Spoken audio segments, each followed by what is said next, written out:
Hello everyone, आप सबका फिर से स्वागत है मेरा चैनल जिसका नाम है सोमदत्ता स्पेशल बायोमेलोडी।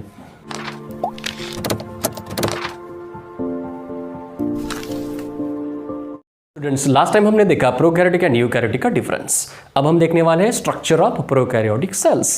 तो चलिए अभी बैठे, आप जो बैठे हैं तो अपना पेन निकालिए, अपनी नोटबुक निकाल के रखिए और नोट्स निकालना शुरू करिए। ठीक है, तो अभी देखेंगे स्ट्रक्चर ऑफ प्रोकैरियोटिक सेल। जैसे आपको पता है प्रोकैरियोटिक सेल्स एक सिंपल सेल्स होती है जिसमें वेल ऑर्गेनाइज न्यूक्लियस एब्सेंट होता है और उसके बजाय उसमें क्या होता है, न्यूक्लियोइड होता है। तो क्या है तो देखते हैं। तो एग्जांपल के तौर पर हम देने वाले हैं बैक्टीरिया। तो रॉड शेप बैक्टीरिया देखेंगे, बैक्टीरिया। ओके, बैक्टीरिया इसमें बहुत सारे एग्जांपल्स है, साइनोबैक्टीरिया भी है, बहुत सारे। ठीक है, तो अभी स्ट्रक्चर देखने वाले हैं। तो लेट्स स्टार्ट। स्ट्रक्चर में मोस्टली जो हम देखने वाले हैं रॉड शेप बैक्टीरिया, ठीक है ना। तो ये ऐसे जस्ट लाइक दिस। ओके, ये मोस्टली इसमें 3 लेयर होते हैं बाहर के जो 3 लेयर है उसे बोलते हैं हम सेल एनवेलप, राइट। तो ये जो बाहर के 3 लेयर आपको दिखेंगे यहाँ पे, तो ऐसे कहीं कि ये जो है ना, ये इनर मोस्ट लेयर है।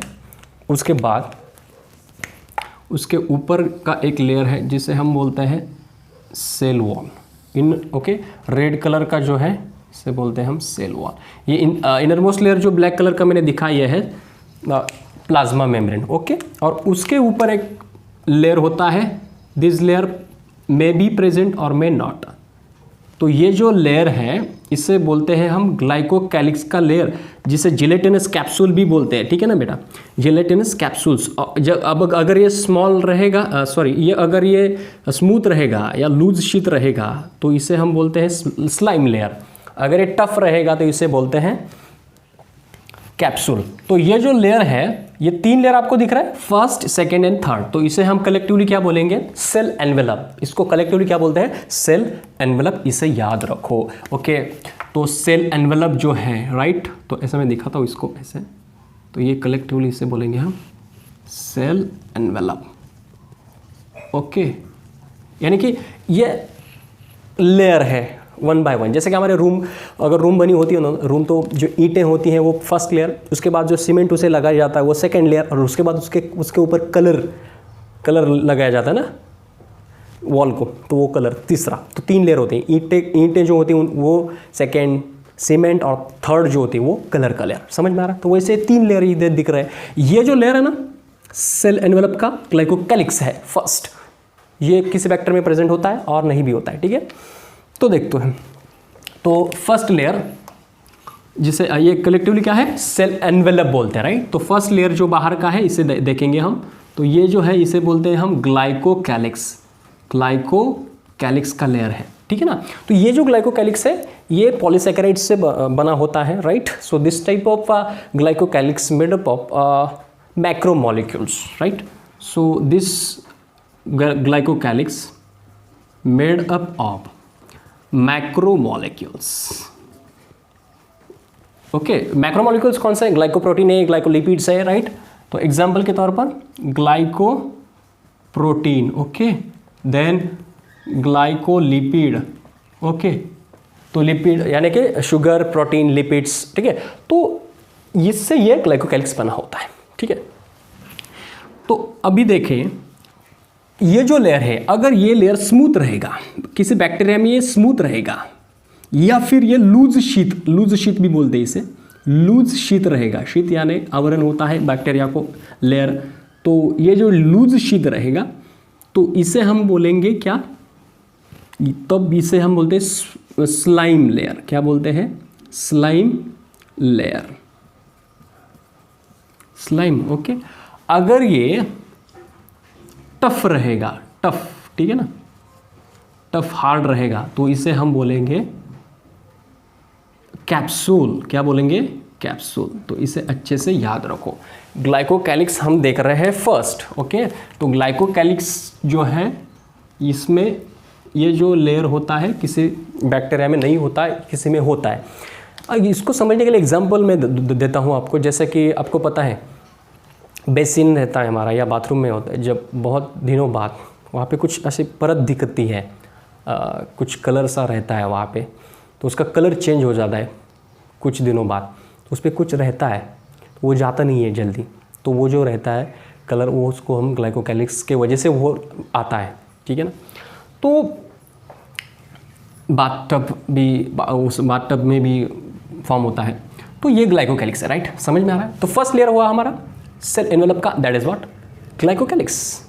अब सेकेंड लेयर हम देखेंगे, वो है सेल वॉल, राइट। तो सेल वॉल क्या है देखते हैं, रेड कलर का दिख रहा है, ठीक है। तो यहाँ पे मैं दिखाऊंगा, ये थोड़ा सा मैं इसको, ये देखो, ओके, समझ में आ रहा है। तो सेकेंड जो लेयर है यह है सेल वॉल का, ठीक है। ओ क्या होगा इसे, ओके, यह है सेल वॉल। तो सेल वॉल जो है बहुत इंपॉर्टेंट है। Cell wall second layer of the cell envelope, right. Protect the cell, ये क्या करता है, प्रोटेक्शन करता है सेल का। और इनसाइड द साइटोप्लाज्म, इसमें क्या होता है, साइटोप्लाज्म होता है और प्लाज्मा मेम्ब्रेन भी है। तो इसका जो ये क्या करेगा, प्रोटेक्ट करेगा इसको, राइट, ठीक है ना। अदर जो भी एक्सीडेंटल होते हैं तो उससे प्रोटेक्ट करेगा। तो protect the cells and provide shape and structure. तो स्ट्रक्चर, सेल को स्ट्रक्चर एंड शेप प्रोवाइड करता है ये सेल वॉल, याद रखो, इसके ऊपर क्वेश्चन आता है।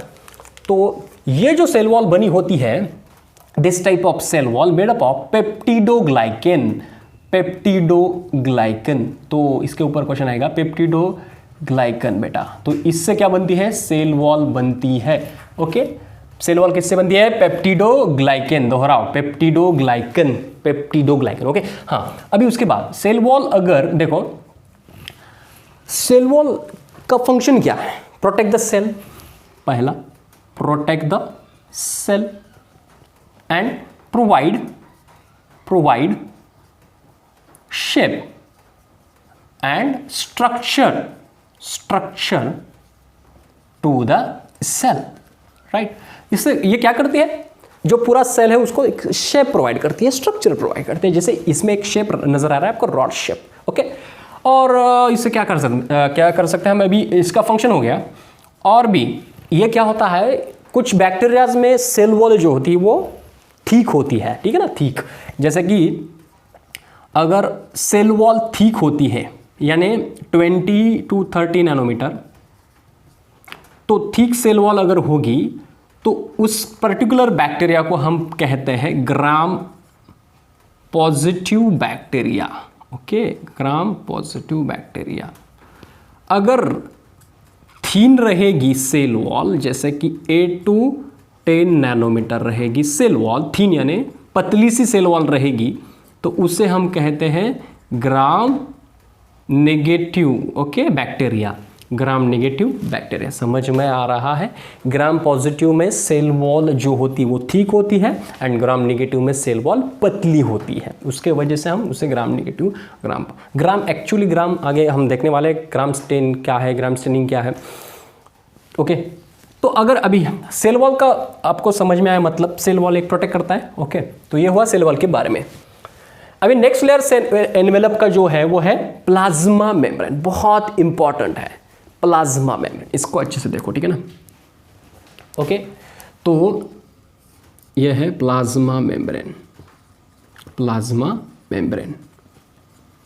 तो plasma membrane innermost layer next to the cell wall, that is innermost layer, that is plasma membrane. तो प्लाज्मा मेम्ब्रेन जो होता है ये मोस्टली इसको फॉस्फोलिपिड से बना होता है, फॉस्फोलिपिड का बना होता है, फॉस्फोलिपिड बायलेयर उसमें होता है, ओके। तो फॉस्फेट है, लिपिड है, बहुत सारे वहाँ पे प्रोटीन्स एम्बेडेड होते हैं प्लाज्मा मेम्ब्रेन। तो प्लाज्मा मेम्ब्रेन डिटेल स्ट्रक्चर हम आगे बढ़ने वाले हैं, ओके, जब सेल ऑर्गेनेल्स हम यूकैरियोटिक में स्टार्ट करेंगे तब, ओके। तो फॉस्फोलिपिड बायलेयर होता है, कुछ प्रोटीन एम्बेडेड होते हैं उसमें, राइट। तो आगे प्लाज्मा मेम्ब्रेन जो होता है उसका फंक्शन क्या है इस सेल में, ये बहुत इंपॉर्टेंट है प्लाज्मा मेम्ब्रेन। वाई, देखो प्लाज्मा मेम्ब्रेन का जो ये मेम्ब्रेन दिख रहा है, इसमें यहाँ पे कुछ एंजाइम्स होते हैं जो responsible, this type of enzyme responsible for metabolic activity, right. तो ये जो है ना, ये मेम्ब्रेन साइट प्रोवाइड करता है, या this is the membrane for, और this is the membrane site for photosynthesis, respiration, okay, and also DNA replication, okay, DNA replication, replica form होता है डीएनए का। तो ये आगे है बहुत सारा, इसको अच्छे से देखो।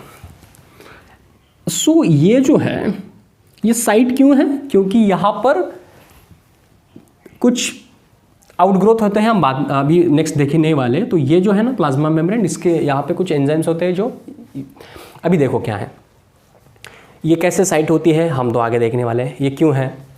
तो प्लाज्मा मेम्ब्रेन जो होता है आगे इसे हम देखेंगे कि ये जो है एक सिलेक्टिवली परमिएबल है, सिलेक्टिवली परमिएबल मेम्ब्रेन।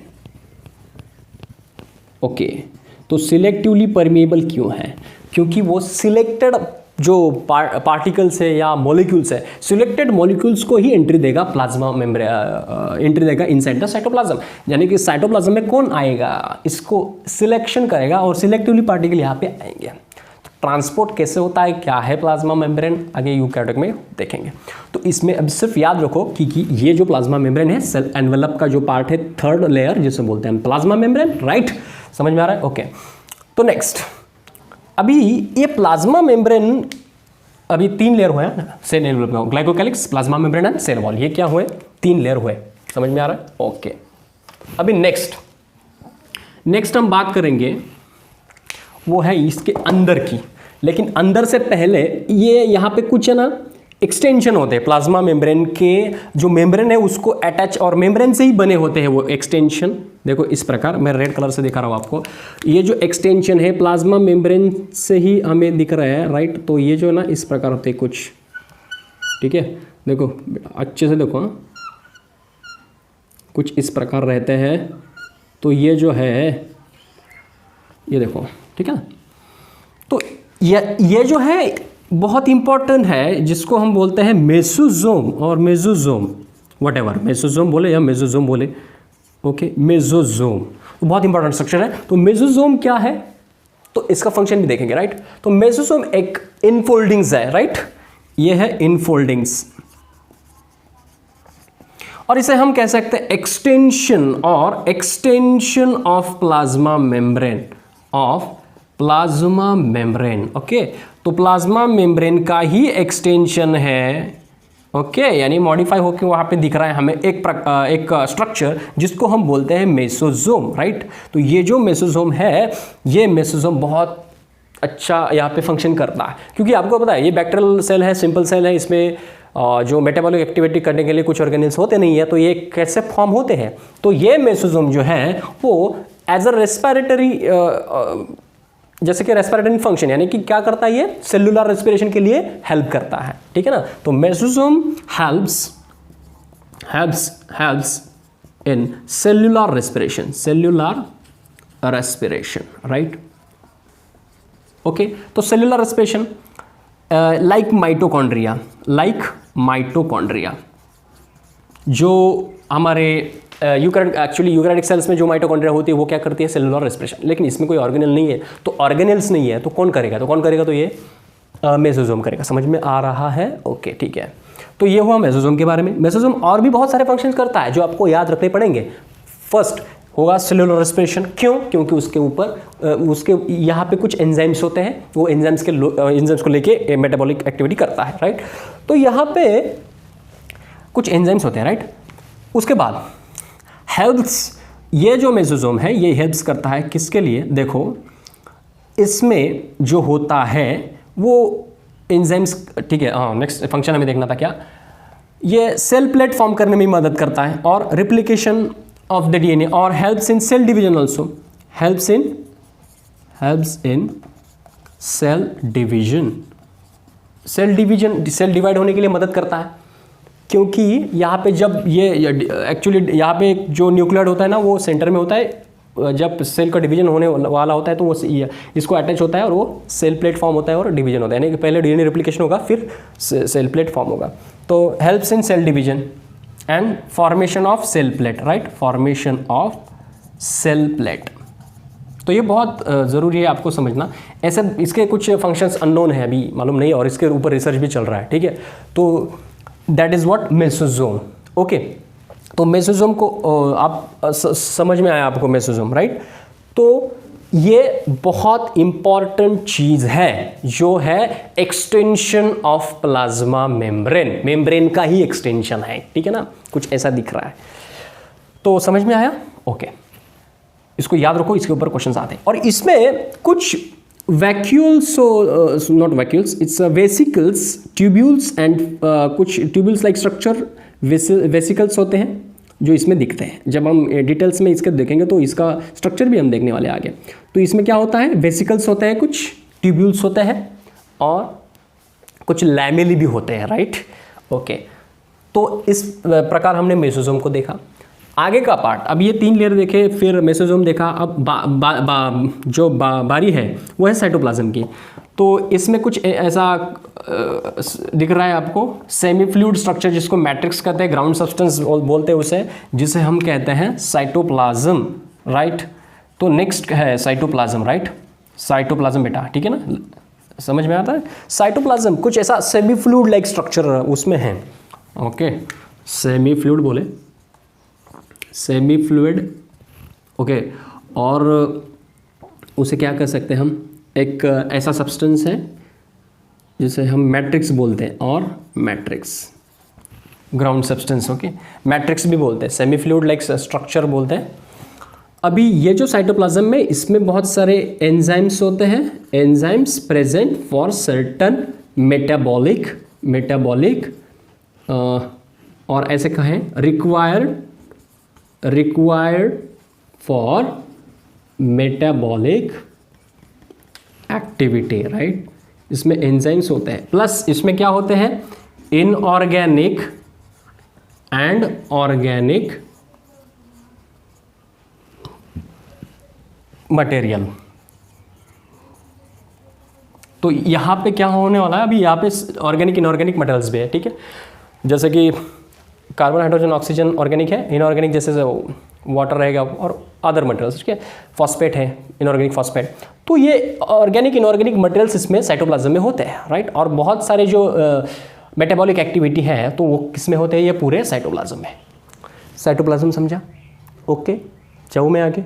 हाँ, तो अभी साइटोप्लाज्म के बाद यहाँ पे एक स्ट्रक्चर है जिसकी बात हम करने वाले हैं, लेकिन पहले मैं एक बात बताना चाहूँगा। और भी एक स्ट्रक्चर रह गया था मेसोसोम के बाद, प्लाज्मा मेम्ब्रेन को ही इधर एक क्रोमेटोफोर रहता है जिसमें बैक्टीरियो क्लोरोफिल पिगमेंट प्रेजेंट होता है, क्रोमेटोफोर। इसको याद रखो सिर्फ, क्रोमेटोफोर यानी कि कुछ ऐसे ऐसे ऐसे ऐसे जो ना एक दिखता है ऐसे कुछ ऐसे, और इसमें कुछ पिगमेंट रहते हैं, राइट? तो ये पिगमेंट जो है क्लोरोफिल पिगमेंट, क्योंकि यहाँ पे क्लोरोप्लास्ट नहीं है। अगर प्लांट की बात करें तो प्लांट में क्या होता है, क्लोरोप्लास्ट होता है और उसमें कुछ पिगमेंट्स रहते हैं, ठीक है, क्लोरोफिल पिगमेंट्स। तो यहाँ पे जो बैक्टीरिया क्लोरोफिल होता है वो अगर साइनोबैक्टीरिया रहेगी, यानी कि ब्लू ग्रीन अलगी रहेगी, एग्जांपल क्या है इसका, ब्लू ग्रीन अलगी, अगर वो रहती है तो उसमें क्या प्रेजेंट होता है, क्लोरोफिल, राइट? बैक्टीरियो क्लोरोफिल बोलते हैं उसे, राइट? तो उसे हम बोलते हैं क्रोमेटोफोर। क्रोमेटोफोर समझ में आ रहा है, जिसमें पिगमेंट प्रेजेंट होते हैं, इसको सिर्फ याद रखो। अब उसके बाद साइटोप्लाज्म में कुछ बॉडीज होता है जिसको हम बोलते हैं इंक्लूजन बॉडीज। क्या बोलते हैं, इंक्लूजन बॉडीज। तो ये जो इंक्लूजन बॉडीज हैं तो यहाँ पे दिखते हैं, ये मैं आपको ये निकलता हूँ यहाँ से, ठीक है ना? तो इंक्लूजन बॉडीज कुछ ऐसे दिखते हैं। तो ये इंक्लूजन बॉडी क्या है मैं आपको अच्छी तरीके से समझाऊंगा, ठीक है? तो अभी देखते हैं इंक्लूजन बॉडीज। जगह तो नहीं रही, कोई बात नहीं, इसको निकालते हैं, ठीक है ना? नोट्स निकाल रहे हो, नहीं निकाल रहे हो तो निकालना शुरू करो, ठीक है ना? रनिंग नोट्स निकालने की आदत रहनी चाहिए। आलस अच्छा नहीं होता बेटा, नोट्स निकालते रहो, जैसे जैसे आपको समझ में आएगा वैसे, राइट? ओके, उसके बाद ये जो है ये है इंक्लूजन बॉडीज। इंक्लूजन बॉडीज, तो ये क्या है समझाऊंगा यार, ठीक है ना? इंक्लूजन बॉडीज जो होती हैं वो बहुत ज़रूरी होती है, जिसको हम बोल सकते हैं स्टोरेज मटेरियल या रिजर्व मटेरियल, उसमें स्टोर होता है, reserve material of bacterial cells. So इसे बोलते हैं हम स्टोरेज ग्रैन्यूल्स। क्या बोलते हैं इसे? Storage granule, storage granule. तो स्टोरेज ग्रैन्यूल क्यों बोलते हैं? क्योंकि बैक्टीरियल का जो मटेरियल है, बैक्टीरिया का जो मटेरियल है वो स्टोर होता है उसमें। तो इसके कुछ टाइप्स बनाए उन्होंने कि कौन सा मटेरियल टाइप, कौन से मटेरियल उसमें प्रेजेंट होता है। तो जैसे कि स्टोरेज ग्रैन्यूल सब समझ में आ रहा है? जैसे कि देखा यहाँ पे कुछ ग्रैन्यूल्स नजर आ रहे हैं ना, तो इसको कुछ मेम्ब्रेन होता नहीं है, मेम्ब्रेन बाउंड नहीं होता क्योंकि इसमें कुछ मेम्ब्रेन वाला ऑर्गेनेल है ही नहीं। तो ऐसे कुछ ऐसा सर्कुलर स्ट्रक्चर जिसका और उसमें कुछ प्रेजेंट है। तो प्रेजेंट क्या क्या है, किसके आधार पर ही है? तो कुछ टाइप होते हैं इसमें। इसे हम क्या बोल सकते हैं? रिजर्व मटेरियल, रिजर्व मटेरियल भी बोल सकते हैं। Reserve material, reserve material of bacteria. क्या बोलते हैं इसे? Reserve material of bacteria. ठीक है, समझ में आ रहा? ओके। तो अब यहाँ पे कुछ इसके टाइप्स हैं, जैसे कि देखा जाए तो क्या बोलते हैं इसको हम, इंक्लूजन बॉडीज में गैस वैक्यूल है, टाइप से इसका गैस वैक्यूल है। तो गैस वैक्यूल यानी इसका एग्जांपल है साइनोबैक्टीरिया। साइनोबैक्टीरिया में गैस वैक्यूल प्रेजेंट होते हैं। साइनोबैक्टीरिया में क्या होते हैं? गैस वैक्यूल प्रेजेंट होते हैं।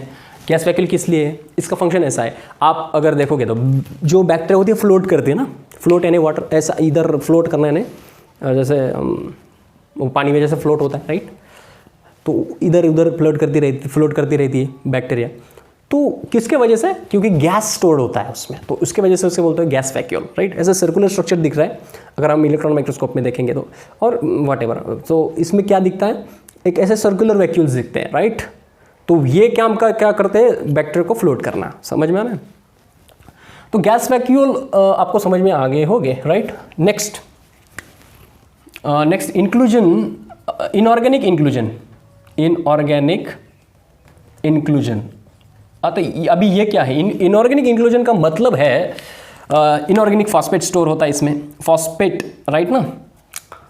तो फॉस्फेट है, इनऑर्गेनिक फॉस्फेट, और दूसरा भी एक वॉल्यूटिन भी होता है, वॉल्यूटिन, राइट? तो वॉल्यूटिन भी इसमें प्रेजेंट होता है।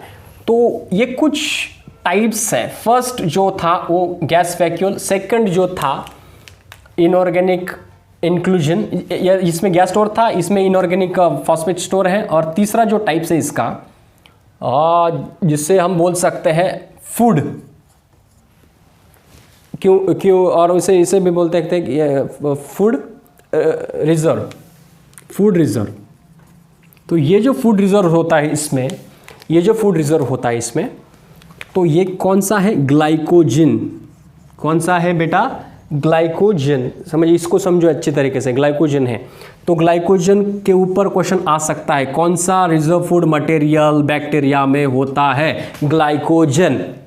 समझा? ओके, चलो आगे बढ़ते हैं। मेसोसोम समझ में आया, इंक्लूजन बॉडीज। अब ये साइटोप्लाज्म का पूरा हो गया स्ट्रक्चर। साइटोप्लाज्म में क्या क्या था, और भी दो बातें रह गई भाई, तो कौन सी है हम देखेंगे, ठीक है ना?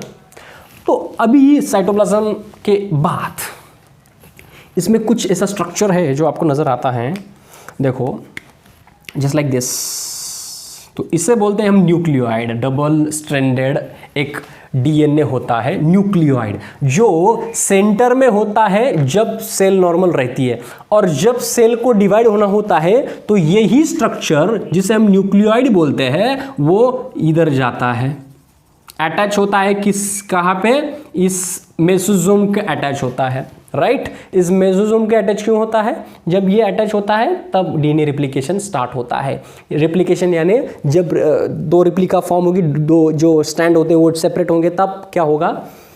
दोनों अलग अलग बैक्टीरिया फॉर्म होते होंगे, तो फॉर्म होने की वजह से जो जेनेटिक मटेरियल है वो दोनों में डिवाइड हो जाएगा, राइट? सेम डिवाइड हो जाएगा। तो आगे बहुत सारा हम देखने वाले हैं, तो यही याद रखो, इसको बोलते हैं न्यूक्लियोइड। समझ में आ रहा है? साइटोप्लाज्म में ये मैं थोड़ा सा, इसको मैंने क्या किया है, थोड़ा सा देखो, ठीक है?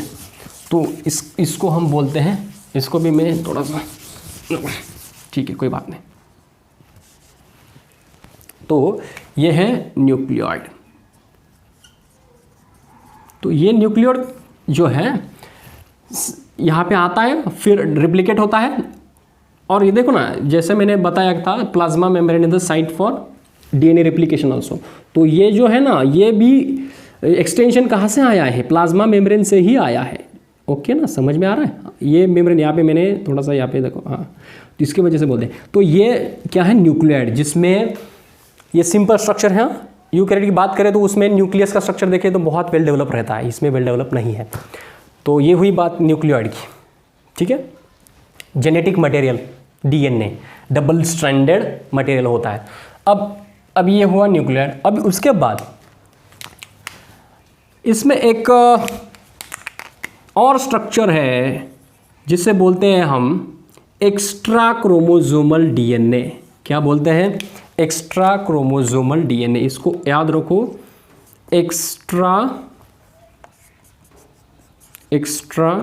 क्रोमोसोमल डीएनए, जिसको बोलते हैं प्लाज्मिड। क्या बोलते हैं? प्लाज्मिड। सो प्लाज्मिड, ये स्ट्रक्चर किसका है? प्लाज्मिड का है। तो ये जो प्लाज्मिड है, ये क्या है? एक्स्ट्रा क्रोमोसोमल डीएनए, जो किसी बैक्टीरिया में होता है, किसी नहीं होता। जिस बैक्टीरिया में होता है, उस बैक्टीरिया के स्ट्रेन को हम पॉजिटिव स्ट्रेन कहते हैं। तो अगर ये प्लाज्मिड बैक्टीरिया में प्रेजेंट रहेगा, इफ प्रेजेंट, तो उसे हम बोलेंगे बेटा पॉजिटिव स्ट्रेन। आर है यहाँ पे, स्ट्रेन नहीं बोल रहा मैं, स्ट्रेन बोल रहा, STR, तो स्ट्रेन। और अगर ये एब्सेंट रहेगा बैक्टीरिया में तो इसे बोलते हैं निगेटिव स्ट्रेन, ठीक है, निगेटिव स्ट्रेन। ओके, तो प्लाज्मिड समझ में आ रहा है, एक्स्ट्रा क्रोमोसोमल डीएनए होता है। आगे प्लाज्मिड के क्या एप्लीकेशन है जैसे कि RDNA टेक्नोलॉजी में, तो ये आगे का पार्ट हम नेक्स्ट चैप्टर में, वो 12th में देखने वाले हैं। तो प्लाज्मिड जो होता है एक एक्स्ट्रा डीएनए होता है, राइट। तो अगर ये प्रेजेंट होता है, जैसे कि हम जैसे उसमें बोलते हैं, इसके आधार पर ऐसे भी बोल सकते हैं, कुछ बैक्टीरिया में अगर प्रेजेंट होगा तो वो equivalent to male donor cells, और जिसमें नहीं होता वो रेसिपिएंट यानी कि female, equivalent to female cells, right. Okay, तो इसके कुछ फंक्शंस हैं। प्लाज्मिड को अगर समझना है आपको, तो प्लाज्मिड के आपको कुछ जानकारी हासिल करनी पड़ेगी, यानी कि प्लाज्मिड में कुछ जीन प्रेजेंट होते हैं, ठीक है ना। इसको मैं याद रख लिखता हूँ, ठीक है। प्लाज्मिड में कुछ जीन प्रेजेंट होते हैं, जो जीन हर एक का अलग फंक्शन है। F जीन का मतलब है फर्टाइल जीन, और fertile gene, this fertile gene present in the plasmid, and that fertile gene responsible for formation of sex pili. Okay, this fertile gene responsible for formation of sex pili, right. तो यहां से क्या बनती है? Sex पाइलाई। तो ये क्या है? पाइलाई। पाइला एक ऐसा स्ट्रक्चर है, देखो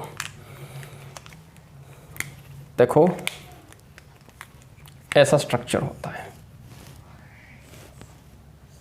देखो दिख रहा है, तो कुछ ऐसा आउटग्रोथ स्ट्रक्चर दिख रहा है ना, इसको बोलते हैं पाइला। तो ये जो पाइला है, ये किसके लिए होती है? ये कॉन्जुगेशन के लिए रहती है। Function of this pili is what? Conjugation function of the pili. तो कॉन्जुगेशन का मतलब है कि जब दो सेल कांटेक्ट में आते हैं, एक डोनर एंड रेसिपिएंट, तो अपने जेनेटिक मटेरियल्स को एक्सचेंज नहीं बोलता, हाँ यस, तो ट्रांसफ़र करते हैं, ठीक है ना, जेनेटिक मटेरियल ट्रांसफ़र करना, तो उसके लिए ये पाइलाई होती है। कॉन्जुगेशन के लिए, यानी कि ऐसे दो बैक्टीरिया होगी तो वो क्लोज आएगी और कॉन्जुगेशन होगा, ठीक है ना। तो बाद में हम डिटेल्स में वो पढ़ने वाले। तो कॉन्जुगेशन आपको समझ में आ रहा है, ये क्या है? फर्टाइल जीन की वजह से सेक्स पाइले फॉर्म होते हैं और उनके वजह से कॉन्जुगेशन कॉन्टेक्ट में आते हैं और अपना जेनेटिक मटेरियल चेंज करते हैं, ठीक है। उसके बाद इसमें और एक जीन होता है जिसे हम कहते हैं आर फैक्टर, और जीन बोल आर फैक्टर। तो actually this type of factor और plasmids responsible for antibiotic resistance, okay, antibiotic resistance, certain actually penicillin, right, penicillin जो है था ना उसके अगेंस्ट रेजिस्ट करता है, ठीक है। तो कोलिसिन एक टाइप का प्रोटीन वो सीक्रेट करता है प्लाज्मिड्स। तो बहुत सारे हैं इसके फंक्शन। तो प्लाज्मिड आपको समझ में आ रहा होगा, राइट, एक्स्ट्रा क्रोमोसोमल डीएनए है और आरडीएनए में भी उसके बहुत सारे एप्लीकेशन हैं, वो आगे हम देखेंगे, राइट। तो इस तरह से हमने प्लाज्मिड को भी किया, प्लाज्मिड भी देखा। अभी साइटोप्लाज्म में जो रह गया है वो एक ही पार्ट है जिसे हम बोलते हैं राइबोसोम। क्या बोलते हैं? राइबोसोम। जो कुछ पार्टिकल है यहाँ पे, राइट, जो ऐसे रहते हैं साइटोप्लाज्म में, जो ज़रूरी है आपको समझना, जिसे हम बोलते हैं राइबोसोम। ये मैं थोड़ा सा देखो, ये आपको समझ में आया होगा, ओके, पाइलाई, ओके। तो ये जो है राइबोसोम है, राइट। ये जो राइबोसोम है, ये राइबोसोम का क्या फंक्शन है? क्या यार ऐसा कर रहा है तो, ठीक है। तो यहां पे जो आपको राइबोसोम दिख रहे हैं, ये जो राइबोसोम है ये प्रेजेंट होते हैं सेल में। तो ये राइबोसोम 70S टाइप होते हैं, 70S टाइप ऑफ राइबोसोम, जिसमें 2 यूनिट होते हैं। और ये जो 2 यूनिट है वो 50 सब यूनिट बोले, 50S and 30S unit, 50S and 30S unit. तो ये जो S है, S फॉर सेवबर्ग, ओके। सो और सेडिमेंटरी कोएफिशिएंट। तो ये जो है आगे हम जब इसका स्ट्रक्चर देखेंगे राइबोसोम का डिटेल्ड में, तब हम इसकी यूनिट की बात करेंगे। सो एक्चुअली प्रोटीन फैक्टर्स है, this responsive helps in protein synthesis also, right. Transcription translation में जब होता है तब ये हेल्प करता है यूनिट्स, ये 2 यूनिट्स होते हैं। और ये जो राइबोसोम्स है ये बनता है आरएनए एंड प्रोटीन से, राइट। तो this type of ribosomes are made up of RNA and certain proteins, okay. तो राइबोसोम्स हो गया। अब क्या रह गया? अब सिर्फ रह गया इसका जो पार्ट है, इसमें क्या रहेगा? अभी राइबोसोम तो हो गया, अब लास्ट का पार्ट मुझे ऐसा लगता है बचा है, उससे बोलते हैं हम, एक ऐसा स्ट्रक्चर होता है फ्लैजेला। देखो मैंने ज़रा अच्छा नहीं निकाला, ये देखो, हाँ ये फ्लैजेला। तो ये जो फ्लैजेला होती है लोकोमोशन के लिए होती है, फ्लैजेला लोकोमोशन यानी मोटाइल, यहाँ से वहाँ मूवमेंट। जैसे कि यहाँ से अगर बैक्टीरिया यहाँ पे होगी तो ये फ्लैजेला की ऐसे जाएगी, ठीक है। समझो ये बैक्टीरिया है और ये फ्लैजेला है, ये क्या है? फ्लैजेला ना। तो ये फ्लैजेला ऐसे करके ये बैक्टीरिया मूव होती है, लोकोमोशन। समझ में आ रहा है? तो ये कुछ बातें थी आपने समझी, आपको प्रोकैरियोटिक का पूरा अल्ट्रास्ट्रक्चर समझ में आया होगा। आपके नोट्स भी यहाँ पर कंप्लीट होते हैं, राइट।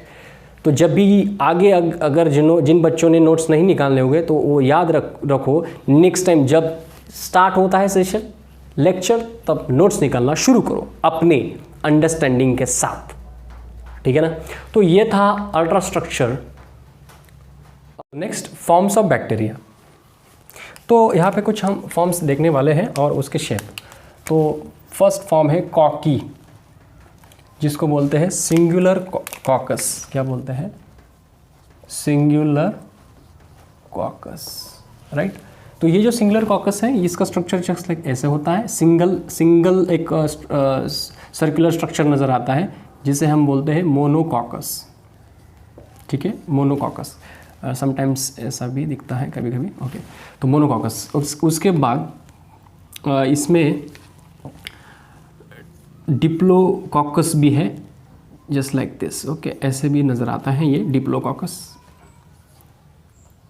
ओके। तो इसे बोलेंगे हम डिप्लोकॉकस, ओके, राइट। टेट्राकॉकस, जो ऐसा, टेट्रा माने 4, तो 4 सर्कुलर ऐसे स्ट्रक्चर दिख रहा है हमें, तो इसे बोलते हैं हम टेट्राकॉकस। समझ में आ रहा है? और उसके बाद कुछ अगर ग्रुप में होंगे ऐसे, ठीक है, कुछ ग्रुप में होंगे तो इसे हम बोलते हैं स्टेफिलोकॉकस, ठीक है, स्टेफिलोकोकस। ये हुए कुछ, ये फर्स्ट फॉर्म हमारा होगा कॉकी। सेकेंड फॉर्म हमें देखना है, वो है कॉकी के बाद बैसिली, ओके, बैसिलाई व्हाटएवर। तो सिंगुलर बैसिलस, क्या कहेंगे, सिंगुलर बैसिलस, ओके। तो ये जो है इसमें भी बहुत सारे हैं रॉड शेप बैक्टीरिया, जैसे हमने अभी देखी, राइट, इसके पहले, ठीक है ना, स्ट्रक्चर भी देखा। तो बैसिलस है जो रॉड शेप है, जिसे हम बैसिलस कहते हैं। क्या कहते हैं, बैसिलस। उसके बाद कुछ ऐसा स्ट्रक्चर रहेगा तो इसे बोलेंगे हम डिप्लोबैसिलस। बहुत सिंपल है ये, ओके, स्ट्रक्चर याद रखने के लिए। दो होंगे तो डिप्लोबैसिलस, ठीक है ना। तो पैलिसेड बैसिलस भी है कुछ इस प्रकार, ठीक है ना, पैलिसेड बैसिलस, ओके। तो ये कुछ बातें हैं बैसिलस की और बैसिलाई की, ठीक है। उसके बाद थर्ड फॉर्म जो आता है वो है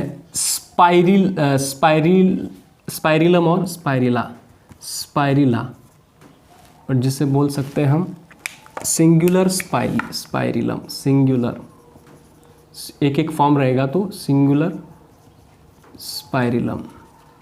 स्पाइरिलम, राइट। तो ये कैसे दिखती है, कुछ ऐसे दिखती है, ठीक है ना, स्पाइरिलम,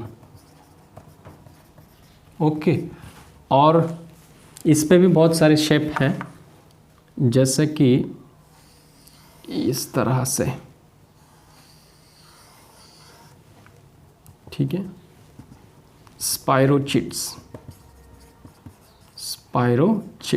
ओके, ये हुआ स्पाइरिला। और एक फॉर्म है, उसका है जो फोर्थ फॉर्म है वो है वाइब्रियोज, ओके, वाइब्रियोज, राइट, जिसको हम बोल सकते हैं वाइब्रियो, सिंगुलर वाइब्रियो, ओके। तो ये जो वाइब्रियोज हैं ये कॉमा शेप्ड होते हैं, राइट, कुछ ऐसे, ओके, कुछ रॉड शेप भी होते हैं, कुछ ऐसे भी होते हैं, ठीक है। तो ये क्या है, वाइब्रियो, समझ में आ रहा है, ये एक फॉर्म है वाइब्रियोज का। तो इस प्रकार हमने कुछ बैक्टीरिया के फॉर्म्स देखे। इसमें और भी बहुत है, बट इतने ज़रूरी जो है वो हमने देखे। उसके बाद हम देखेंगे टाइप्स।